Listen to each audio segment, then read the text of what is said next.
ચાલો એક સફર પર જઈએ આજથી હજારો વર્ષ પાછળ ઈસવીસન પૂર્વે 6ઠ્ઠી સદીના ભારતમાં આ એ સમય હતો જ્યારે સત્તાના આખા સમીકરણો આખી રમત જ બદલાઈ રહી હતી પણ સવાલ એ છે કે આ સત્તા આખરે હતી શું અને એને ચલાવવાના રસ્તા કયા હતા તો બસ આજના આ વિશ્લેષણમાં આપણે પ્રાચીન ભારતના એ જ બે અલગ અલગ રાજકીય માર્ગોને સમજવાની કોશિશ કરીશું જરા વિચારો એક એવું રાજ્ય જ્યાં કોઈ રાજા જ નથી કોઈ સિંહાસન નથી શું આવું બની શકે પહેલીવાર સાંભળીએ તો લાગે કે ના આ તો શક્ય જ નથી પણ પ્રાચીન ભારતે દુનિયાને બતાવી દીધું કે હા રાજા વગર પણ રાજ્ય ચાલી શકે છે અને આ કોઈ હવામાં કરેલી વાત નહોતી આ એક જીવતી જાગતી હકીકત હતી તો આખી વાતની શરૂઆત ક્યાંથી થઈ એ થઈ જનપદોથી એમ સમજો કે પહેલાં નાના નાના કબીલાઓ હતા નાના સમુદાયો હતા પણ સમય જતાં ધીમે ધીમે એ મોટા અને એકદમ સંગઠિત રાજ્યો બનવા લાગ્યા ખેતી વધી વેપાર વધ્યો શહેરો બનવા લાગ્યા અને આ બધામાંથી એક નવા જ સમાજનું ઘડતર થઈ રહ્યું હતું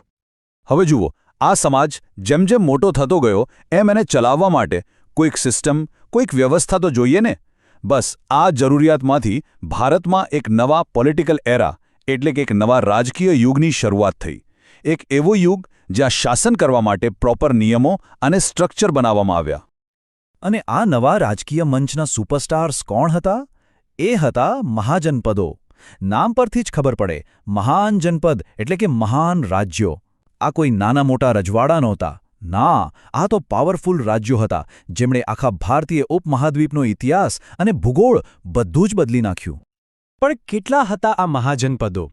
એમની સંખ્યા હતી 16 જી હા 16 આખા ભારતમાં એકસાથે 16 મોટા રાજ્યો પાવર માટે સત્તા માટે એકબીજા સાથે ટકરાઈ રહ્યા હતા તમે કહી શકો કે આ એક રાજકીય ભૂકંપ જેવું હતું જેણે સત્તાની બધી જૂની વ્યાખ્યાઓને હલાવી નાખી નામ સાંભળજો મગધ વજ્જી કોશલ કાશી અવંતી આ ખાલી રાજ્યોના નામ નથી આ તો એ સમયના પાવર સેન્ટર્સ હતા રાજકીય શક્તિના કેન્દ્રો દરેકની પોતાની અલગ ઓળખ હતી પોતાની મજબૂત સેના હતી અને પોતાનો દબદબો હતો અને આ બધા વચ્ચે જે સ્પર્ધા ચાલતી હતી એનાથી જ એ આખા યુગનું રાજકારણ નક્કી થતું હતું પણ અહીંયા એક ટ્વિસ્ટ છે સૌથી રસપ્રદ વાત તો એ છે કે આ 16 રાજ્યો એક સરખી રીતે નહોતા ચાલતા ના સત્તાની ટોચ પર પહોંચવા માટે આમ જુઓ તો બે મુખ્ય રસ્તા હતા બે બિલકુલ અલગ વિચારધારાઓ અને આ જ બે રસ્તાઓએ પ્રાચીન ભારતનું ભવિષ્ય લખ્યું તો ચાલો પહેલા રસ્તાની વાત કરીએ આ રસ્તો જાણીતો હતો વર્ષોથી ચાલતો આવતો હતો અને એકદમ શક્તિશાળી હતો એ હતો રાજાશાહીનો માર્ગ સિમ્પલ ફોર્મ્યુલા એક રાજા એક સિંહાસન અને બધી જ સત્તા એના હાથમાં રાજાશાહીનો મતલબ એકદમ સીધો અને સ્પષ્ટ હતો બધી જ પાવર બધી સત્તા માત્ર એક વ્યક્તિના હાથમાં અને એ વ્યક્તિ એટલે રાજા રાજા જે બોલે એ જ કાયદો અને હા આ સત્તા વારસાગત હતી મતલબ પિતા પછી એનો પુત્ર જ ગાદી પર બેસે હવે રાજાનું કામ શું તો રાજ્યની સુરક્ષા કરવી ન્યાય આપવો બધી વ્યવસ્થા જાળવવી આ બધું જ રાજાના માથે અલબત્ત આટલું મોટું કામ એકલા હાથે તો થાય નહીં એટલે એની મદદ માટે મંત્રીઓનું એક આખું ગ્રુપ રહેતું અને રાજ્ય ચલાવવા માટે જે પૈસા જોઈએ એ ક્યાંથી આવે એ આવતા પ્રજા પાસેથી લેવાતા ટેક્સ એટલે કે કરમાંથી અને જો રાજાશાહીનું કોઈ સૌથી મોટું સૌથી બેસ્ટ ઉદાહરણ જોવું હોય તો એ હતું મગધ પોતાની જબરજસ્ત સેના અને એકથી એક ચડિયાતા મહત્વાકાંક્ષી રાજાઓના દમ પર મગધ એ સમયનું રીતસરનું સુપર પાવર બની ગયું હતું એ એટલું શક્તિશાળી હતું કે એણે આસપાસના કેટલાય રાજાઓને જીતીને પોતાના સામ્રાજ્યમાં સામેલ કરી દીધા હતા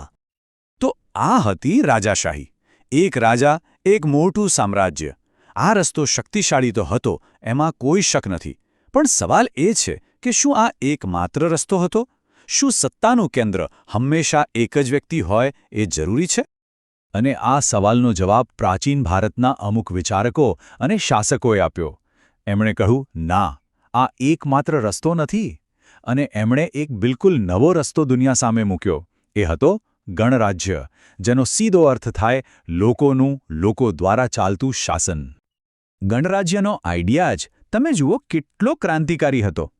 અહીં કોઈ રાજા નહીં કોઈ તાજ નહીં રાજ્યના મોટા મોટા નિર્ણયો કોઈ એક વ્યક્તિની મરજીથી નહીં પણ બધા ભેગા મળીને લેતા હતા, એક સભામાં, સામૂહિક રીતે. તો આ સિસ્ટમ કામ કઈ રીતે કરતી? બહુ સિમ્પલ. રાજ્યના જે મુખ્ય લોકો હોય એ બધા એક સભામાં ભેગા થાય.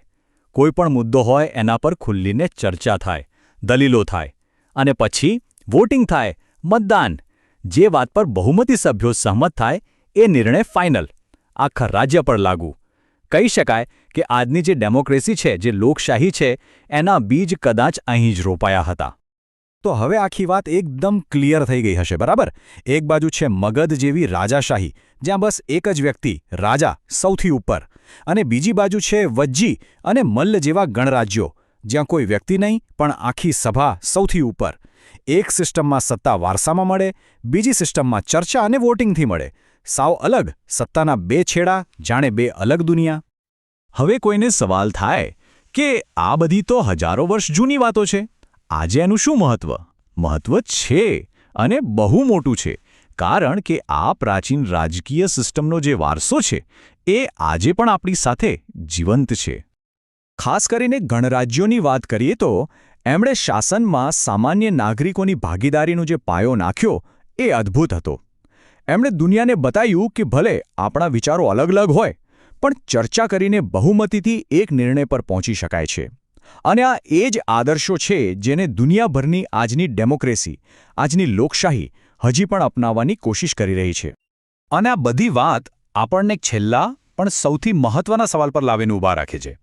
આજની આટલી કોમ્પ્લેક્સ, આટલી જટિલ દુનિયામાં શું આપણે પ્રાચીન ભારતના આ ગણરાજ્યો પાસેથી ખરેખર કંઈક શીખી શકીએ છીએ? સામૂહિક બુદ્ધિ અને નાગરિકોની ભાગીદારીના એમના જે પ્રયોગો હતા, શું એ આપણને આજે એક વધુ સારો સમાજ બનાવવામાં મદદ કરી શકે છે? આ એવો સવાલ છે જેનો જવાબ ઇતિહાસના પાનાઓમાં નહીં પણ આપણા સૌના વર્તમાન અને ભવિષ્યમાં શોધવો પડશે.